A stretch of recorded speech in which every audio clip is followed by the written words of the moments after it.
मैं doctor Neelam, gynaecologist from Jaipur. मैंने काफ़ी कुछ समय पहले सर्च किया बेसिक अल्ट्रासाउंड कोर्स करने के लिए।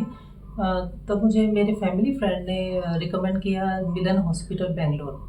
यहाँ मैंने ज्वाइन किया था जनवरी 2025 3 month course basic obstetric ultrasound with FMF certification.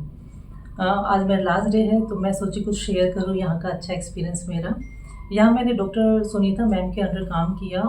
वो काफ़ी एक्सपीरियंस डॉक्टर हैं विद गुड टीचिंग स्किल्स। यहाँ मैंने काफ़ी एक्सपोजर मिला, मुझे काफ़ी केसेस का वैरायटी ऑफ केसेस मैंने देखने को मिले। काफ़ी अच्छा हैंड्स ऑन मुझे यहाँ पे मिला है। जो फेलो डॉक्टर्स हैं, staff all are very good and supportive. अगर कोई ऐसा कोर्स करना चाहेगा तो मैं स्ट्रॉन्गली रिकमेंड करूँगी Milan hospital Bangalore. Thank you.